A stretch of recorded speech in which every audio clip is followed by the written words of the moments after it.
Hi everyone welcome back to our channel. ఈరోజు మన ఛానల్లో వచ్చేసి రాఖీ స్పెషల్ స్వీట్ అనమాట. ఎవరైనా సరే ఈజీగా చేసుకోవచ్చు. దీనికోసం పెద్దగా కష్టపడిన అవసరం లేదన్నమాట. పిండి కలపడం వస్తే చాలు.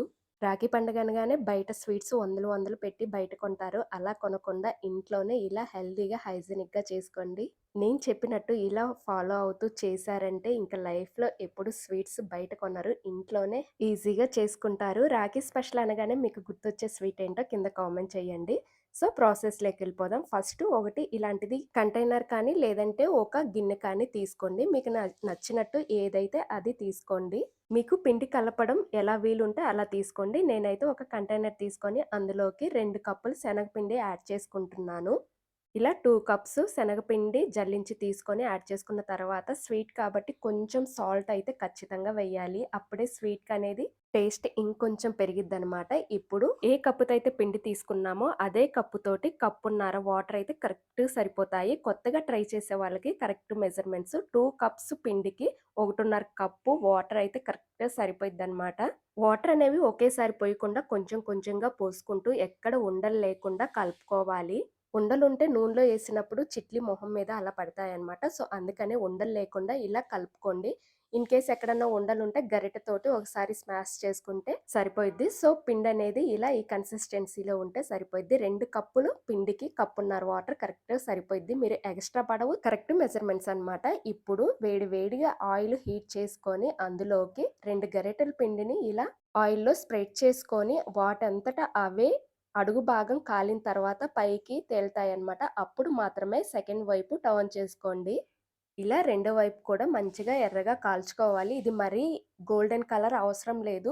జస్ట్ 2 మినిట్స్‌కి మంచిగా ఆ పక్క, ఈ పక్క 2 సైడ్స్ 2 మినిట్స్‌లో మంచిగా కుక్ అయిపోయిద్ది. ఫ్రై అయిపోయిద్దనమాట. సో, కలర్ చూసారు కదా! ఈ కలర్‌లోకొస్తే సరిపోయిద్ది.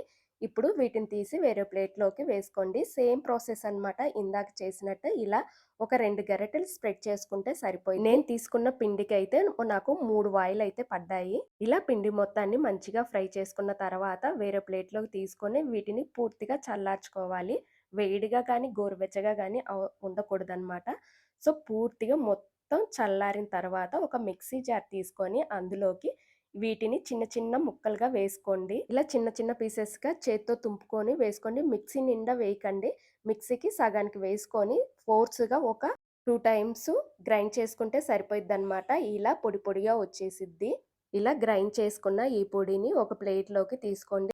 నెక్స్ట్ మొత్తం అన్నీ ఇలా పొడి చేసుకున్న తర్వాత ఈ ప్లేట్‌ని పక్కన పెట్టేసేయండి. చూసారు కదా ఎలా వచ్చిందో! ఇలా పొడి పొడిగ్గా, బరక బరకగా ఉన్నాయి కదా!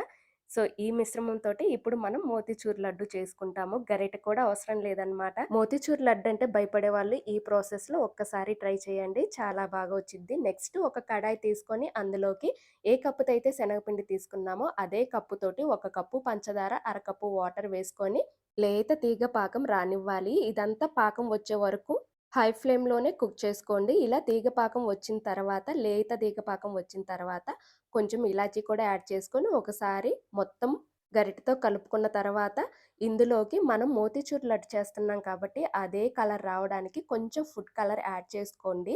లేదు మాకు ఫుడ్ కలర్ ఇష్టం లేదు అనుకుంటే అవాయిడ్ చేయొచ్చు. ఇప్పుడు ఇందాక మనం గ్రైండ్ చేసి పెట్టుకున్న శనగపిండి మిశ్రమం ఉంది కదా! దాన్ని పాకంలో వేసుకొని జస్ట్ ఒక 1 మినిట్ మంచిగా కలుపుకోవాలి. బూందీనంతా పాకంలో వేసుకొని స్టవ్ ఆఫ్ చేయాలి. స్టవ్ ఆఫ్ చేసిన తర్వాత ఒకసారి మంచిగా ఇలా కలుపుకొని 1 టేబుల్ స్పూన్ నెయ్యి కూడా యాడ్ చేసుకొని మంచిగా బూందీకి పట్టేలాగా కలుపుకొని పూర్తిగా చల్లార్చాలనమాట. పూర్తిగా చల్లారే వరకు పక్కన పెట్టేసుకొని తర్వాత చేతికి నెయ్యి కానీ, ఆయిల్ కానీ అప్లై చేసుకొని మనకి నచ్చిన సైజుల్లో లడ్డూలు చుట్టుకోవడమే. నేనైతే మరీ పెద్ద లడ్డులేం చుట్టట్లేదు. ఎందుకంటే చిన్న పిల్లలు కూడా ఉన్నారు. వాళ్ళు కూడా తింటారు కాబట్టి, నేను చిన్న చిన్న ఈ సైజులో లడ్డూలైతే చుట్టాను. సో, చూసారు కదా! ఎంత సాఫ్ట్‌గా, క్యూట్‌గా ఉన్నాయో లడ్డూస్.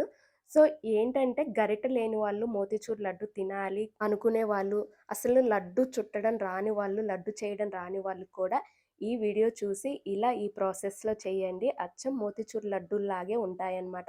ఇంకెందుకు మోతీచూర్ లడ్డూలు బయట కొనడం. మోతీచూర్ లడ్డు ఇష్టం ఉన్నవాళ్ళు ఈ ప్రాసెస్‌లో ఒక్కసారి చేయండి. ఒక్కసారి చేసి తిన్నారంటే ప్రతిసారి ఇదే ప్రాసెస్‌లో చేస్తారు. అంత బావుంటాయన్నమాట. మీకు నచ్చితే ఇందులో డ్రై ఫ్రూట్స్ కూడా యాడ్ చేసుకోవచ్చు. బట్ పిల్లలు తినరు కాబట్టి నేనైతే యాడ్ చేయట్లేదు. మీకు ఒక లడ్డు చూపిస్తాను ఓపెన్ చేసి. చూసారు కదా ఎంత జ్యూసీగా ఉందో. ఇన్ కేస్ మీకు లడ్డూలు చుట్టేటప్పుడు పొడి పొడిగా ఉంది అనుకుంటే 1 టేబుల్ స్పూన్ నెయ్యి యాడ్ చేసుకొని లడ్డూల్లా చుట్టేసుకోండి. నేను చెప్పిన ఈ టిప్స్ ఫాలో అవుతూ నేను చెప్పినట్టు చేశారంటే లడ్డూలనేవి చాలా పర్ఫెక్ట్‌గా వస్తాయన్నమాట. ఇంకెందుకు లేట్ ఈ రాఖీ పండగకి ఇలా మోతిచూర్ లడ్డూలు చేసుకోండి. వీడియో గనుక నచ్చితే సబ్స్క్రైబ్ అలానే ఒక చిన్న లైక్ ఇవ్వండి.